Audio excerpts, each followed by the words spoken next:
श्री सीताराम शिखावस्थी के चैनल में आप सभी का स्वागत है। मैं हूं शिखावस्थी। आज का मेरा वीडियो कार्तिक मास के कृष्ण पक्ष की रमा एकादशी से संबंधित है। आज इस वीडियो में हम जानेंगे रमा एकादशी का व्रत कब किया जाएगा, किस प्रकार से करना होता है, पूजा विधि क्या है, पूजन का शुभ मुहूर्त क्या है, रमा एकादशी पर हमें किस भगवान की पूजा अर्चना करनी चाहिए, उन्हें भोग क्या लगाना चाहिए और एकादशी व्रत का पारण हमें कब और कितने समय पर करना है। तो रमा एकादशी व्रत से संबंधित बहुत सारी महत्वपूर्ण बातें आज आपको इस वीडियो के माध्यम से प्राप्त होंगी। वीडियो को पूरा देखिएगा। अच्छा लगे तो लाइक कमेंट शेयर कीजिए। चैनल पर यदि आप पहली बार आए हैं तो चैनल को सब्सक्राइब कीजिए। देखिए, प्रत्येक वर्ष कार्तिक मास की जो कृष्ण पक्ष की एकादशी होती है वह रमा एकादशी के नाम से जानी जाती है और यह एकादशी समस्त पापों का नाश करने वाली होती है। शास्त्रों के अनुसार ऐसी मान्यता है कि रमा एकादशी का व्रत करने से भगवान लक्ष्मी नारायण की विशेष कृपा प्राप्त होती है। एकादशी तिथि भगवान विष्णु को बहुत ही ज्यादा प्रिय है।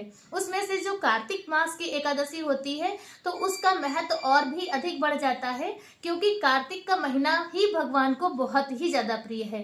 तो इस महीने की एक एक तिथि बहुत ही ज्यादा पुण्यमयी है, हमारे पापों का नाश करने वाली है और हमें सांसारिक सुख के साथ में ही आध्यात्मिक और भगवान के श्री चरणों में भक्ति प्रदान करने वाला भी यह महीना होता है। तो इसलिए जो कार्तिक मास की एकादशी तिथि है वह और भी ज्यादा खास है। इसके साथ ही देखिए, इसी महीने में देव उठनी एकादशी भी आती है शुक्ल पक्ष में, तो और जिसे अधिकतर सभी लोग व्रत करते हैं। तो जो लोग देव उठनी एकादशी का व्रत करते हैं उन्हें कृष्ण पक्ष की रमा एकादशी का व्रत जरूर करना चाहिए। एकादशी महात्म्य में ऐसा वर्णन आता है कि जब महीने की दोनों पक्ष की एकादशी हम करते हैं तब हमें उस महीने की एकादशी का पूर्ण फल प्राप्त होता है। देखिए, दोनों पक्ष की जो एकादशी होती है, कृष्ण पक्ष और शुक्ल पक्ष की, दोनों ही समान महत्व रखती हैं, समान पुण्यों को देने वाली होती हैं।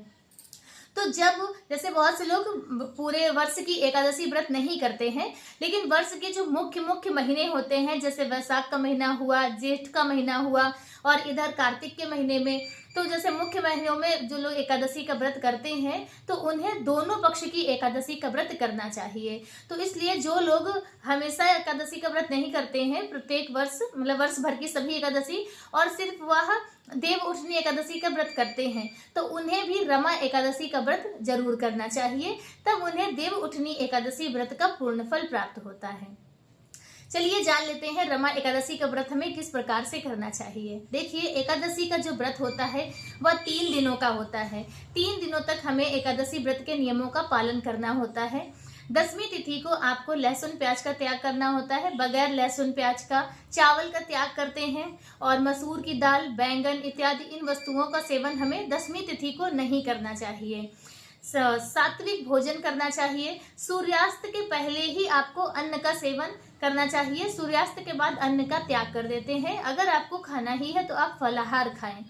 शाम को रात्रि में भूमि शयन करते हैं, पूर्ण ब्रह्मचर्य का पालन करते हैं।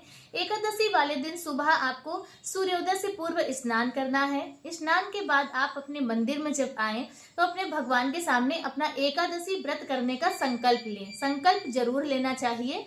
तो जिस प्रकार से आपको अपना व्रत करना है, आप उस प्रकार से आपको फलाहार करना है, निर्जल करना है। आप अपना व्रत का संकल्प कर लें। सूर्य भगवान को अर्घ्य दें। एकादशी वाले दिन तुलसी माता की पूजा जरूर करनी चाहिए, क्योंकि भगवान विष्णु को तुलसी माता बहुत प्रिय है। याद रखिएगा, एकादशी वाले दिन तुलसी माता में जल अर्पित नहीं करते हैं, तो आपको जल अर्पित नहीं करना है। आप तुलसी माता की परिक्रमा करें, दीप दान करें, वहां पे नाम जाप करें, तुलसी माता की चालीसा का पाठ करें और इस प्रकार से आपको तुलसी पूजन एकादशी वाले दिन करना है। और परिक्रमा करने में विशेष ध्यान रखिएगा कि माता की परछाई पर आपका पैर नहीं पड़ना चाहिए। ठीक है। अब आप अपने मंदिर में एक चौकी बिछाकर लक्ष्मी नारायण भगवान को विराजमान कीजिए और विधिवत उनका पूजन कीजिए। जिस प्रकार से आप पंचोपचार विधि से करें या षोडशोपचार विधि से करें। अब जैसे षोडशोपचार में है कि आप अच्छे से सुंदर भगवान को पंचामृत अभिषेक करें, भगवान का उन्हें टीका चंदन करें, उनका सुंदर सा श्रृंगार करें, उन्हें अच्छा सा भोग अर्पित करें। भोग की बात करें तो कार्तिक मास के कृष्ण पक्ष की रमा एकादशी पर भगवान विष्णु को केले का भोग, कदली फल का भोग लगाना चाहिए। वैसे भी भगवान को केला या कदली का फल बहुत ही ज्यादा प्रिय है। तो रमा एकादशी पर एकादशी महात्म्य के अनुसार केले का भोग लगता है, या फिर आप मेवे का भी भोग लगा सकते हैं।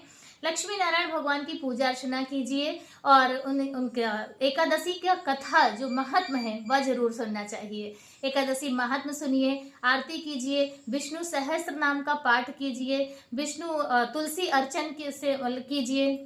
तो यह कार्य आपको एकादशी वाले दिन करना चाहिए। देखिए, भगवत गीता में स्वयं भगवान श्री कृष्ण जी कहते हैं कि अपने मन को ना एकादशी तिथि पर विशेष रूप से एकादशी तिथि पर अपने मन को ज्यादा से ज्यादा भगवान के करीब रखना चाहिए, क्योंकि एकादशी तिथि भगवान को बहुत ज्यादा प्रिय है। और जब आप अपने मन को भगवान के करीब रखते हैं, भगवान से आप अपना भाव रखते हैं, तो जो भी आपकी मंगल कामनाएं हैं ना, वो भगवान विष्णु जरूर पूरी करते हैं और उनका आशीर्वाद, उनकी कृपा प्राप्त होती है। तो आपको इस तरह से करना है। तो अब आप ये एकादशी पर देखिए क्या है कि आप भगवान विष्णु की चालीसा का पाठ कर सकते हैं, आप विष्णु सहस्त्र नाम का पाठ कर सकते हैं, और इसके साथ ही आप लक्ष्मी माता की कृपा प्राप्त करने के लिए भी उनकी चालीसा का पाठ करें, कनकधारा स्त्रोत का पाठ करें। तो इस प्रकार से आपको पूजा अर्चना करनी है, धूप दीप दिखाकर, और फिर आपको अपना व्रत प्रारंभ करना है। पूरा दिन आपको व्रत करना है।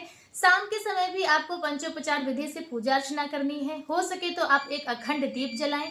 एकादशी वाले दिन अखंड दीप जलाने से रात्रि जागरण का पुण्य फल प्राप्त होता है, जो कि एकादशी पर विशेषकर कार्तिक के महीने में बहुत ही ज्यादा शुभ माना जाता है, बहुत ही पुण्यों की प्राप्ति होती है। तो यदि हो सके तो आप अखंड दीप जलाएं, जिससे आपको रात्रि जागरण का पुण्य फल प्राप्त होगा। द्वादशी वाले दिन सुबह सवेरे स्नान आदि करके भगवान का पंचोपचार विधि से पूजन करें।